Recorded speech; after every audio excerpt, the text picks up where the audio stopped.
He found her curled in the hay, shivering under a crooked patchwork quilt, the same woman who had fed 10 men the night before without being offered a bed. She didn't beg. She didn't cry. She just folded her hands like she expected nothing better. But what he said next would change both their lives forever. But first, let's go back to the beginning. The wind that swept through Dry Fork carried the grit of bone-dry plains, whispering through barbed fences and flapping the edge of Sadie's skirt as she stepped off the train. The platform was nearly empty. A lone dog slept beneath a bench, a drunk snored in the shade of the freight depot, and the station master didn't bother looking up from his paper. Sadie held her shawl close and inhaled the scent of cedar smoke and old tobacco. This was the end of the line, not just for the train, but for a chapter of her life that had finally folded in on itself. She had scrubbed dying parents, buried 2 brothers, and nursed a husband through a long, slow illness that took more than his breath. It took her youth, her softness, and much of her hope. Now there was nothing left behind her but an empty house and debt inked in red. She had read Thomas Dwyer's job notice 5 times before answering it. Cook needed for remote ranch. Experience with hearty meals preferred, no nonsense. She wasn't sure if she was still the kind of woman who believed in new beginnings, but she had always believed in work. When Thomas Dwyer emerged from behind a hitched wagon, he wore the weight of sun and silence. His eyes scanned her from boots to brow, pausing on her hands, wide-palmed and rough as saddle leather.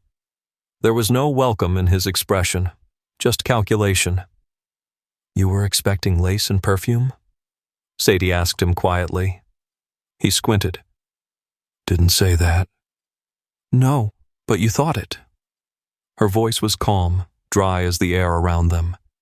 He grunted something vague and turned toward his wagon, expecting her to follow. She did. The ranch sprawled like a tired animal, long fences sagging, the house in need of paint. The bunkhouse stood at the edge of the property, and the kitchen, low-ceilinged and stifling, smelled of onions, scorched coffee, and desperation. She tied on an apron without asking. Within the hour, she had the stove lit and dough rising beneath a clean dishcloth. She didn't speak unless spoken to. The men eyed her like she was furniture that had moved. When supper was done, she scrubbed every pot, dried her hands, and stood alone in the dark yard, watching moths dance around the single porch lantern. No one said a word about where she'd sleep, so she didn't ask. Just slipped into the barn like smoke, curled herself into straw, and pulled the patchwork quilt over her bones. The night air bit her cheeks, but she kept still. She had slept colder, and she had slept lonelier. The barn smelled of old rain and mule sweat, and Thomas Dwyer stood motionless in its shadow, boots planted in mud, watching her sleep like it was a confession he wasn't meant to witness. Sadie Ellis lay curled beneath a mound of faded fabric. Not a real quilt, but something pieced together with quiet desperation. The thing was hand-stitched, every square pulled from old dresses, flour sacks, bits of curtain and muslin, some bearing the pale ghosts of flowers that had long since faded.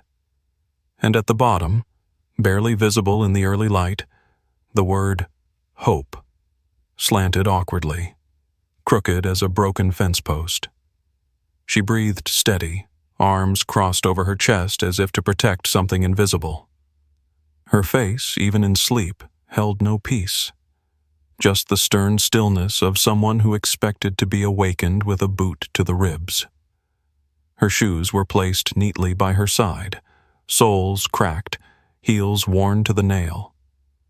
A tin cup sat beside them, rinsed and upturned, as if she'd thought it polite to leave things tidy before drifting off into cold straw.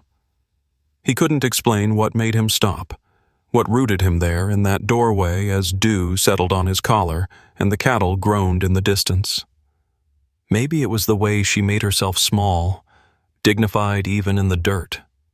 Maybe it was the silence, the kind that settled around people who'd learned not to expect kindness. Or maybe it was the blanket.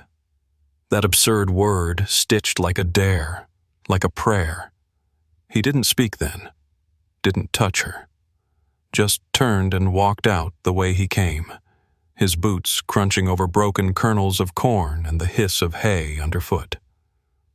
Later, when she returned to the kitchen, she didn't look like a woman who'd slept in a barn. Her hair was pinned, apron washed, cheeks slightly flushed from the stove. She cut butter into flour with firm hands, her biscuits round and even, steam rising as she pulled them from the oven with practiced grace. The soup she simmered was thick with barley and thyme, and when one of the older ranch hands tasted it, he stopped chewing, blinked, then whispered, "Tastes like my mama's did." No one laughed. Still, Thomas said nothing. At supper, he ate in silence, eyes fixed on his bowl. But when the dishes were cleared and the night set in, he stepped out onto the porch, stared into the dark toward the barn, and felt something shift inside him. Not a thunderclap, just a small click, like the first button coming undone on a too-tight coat. He'd spent years wrapped in bitterness like a second skin.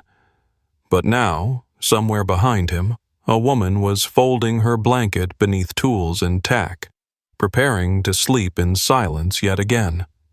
And for the first time in a long time, he didn't feel proud of the way he'd chosen to live.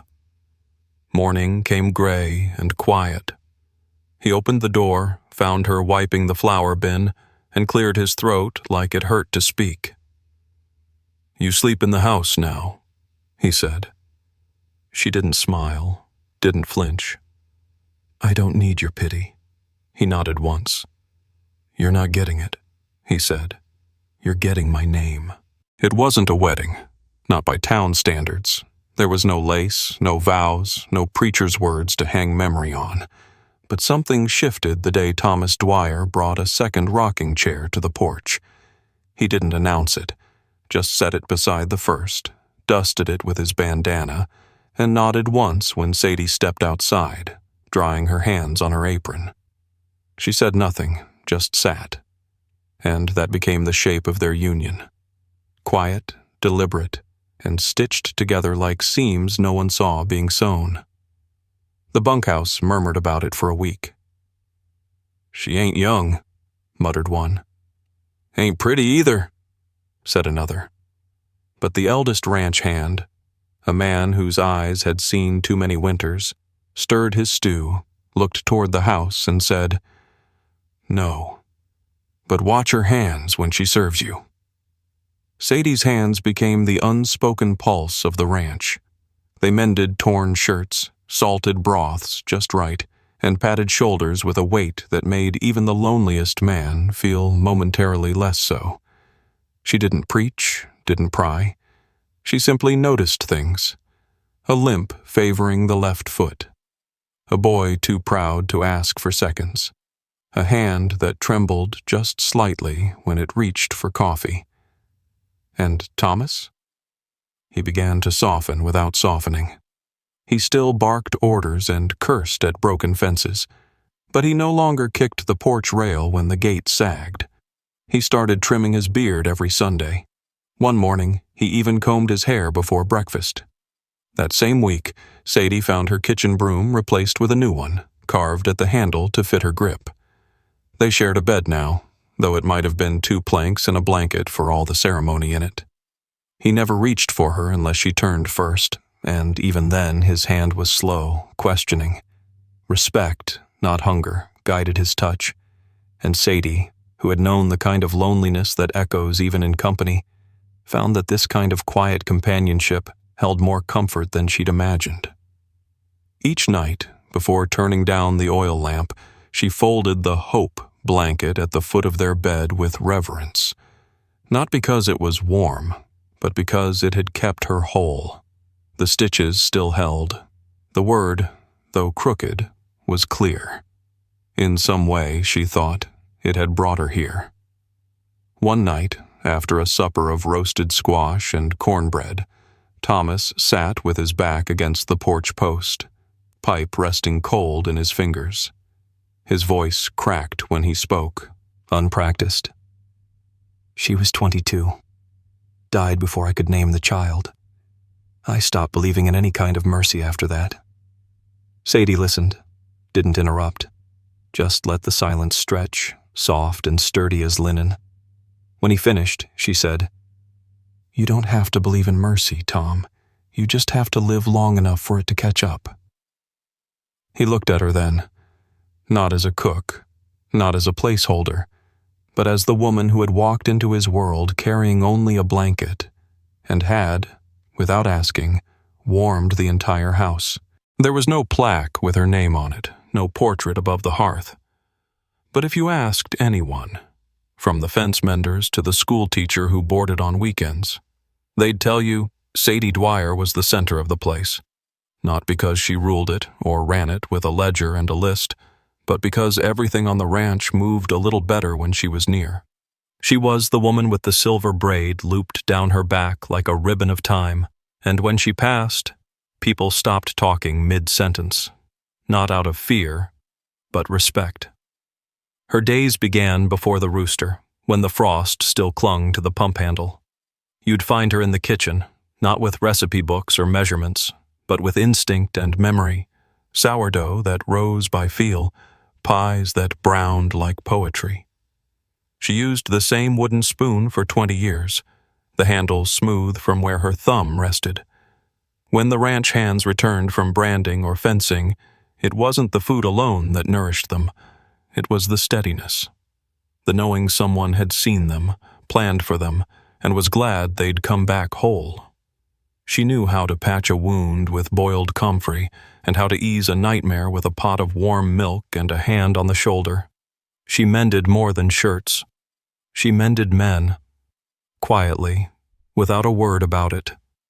And when a hand got drunk and fell asleep in the hayloft, it was Sadie who covered him with an extra quilt. No scolding, just kindness, the kind that makes you ashamed enough to change. They stopped calling her the cook years ago. Now it was Miss Sadie, or just ma'am, with a nod and a little less dust in their tone. She never spoke of the barn, never once reminded anyone that she'd arrived with threadbare shoes and slept beside tools meant for animals. But the patchwork quilt, the one with hope stitched crooked near the hem, hung in its place on the back of her rocker, the fabric sun-soft and fading, but still strong. Children were born on that ranch. Old hands retired. Young men became husbands. And through it all, Sadie stayed, like the cottonwood tree out front, not loud, not grand, but rooted deep and offering shade.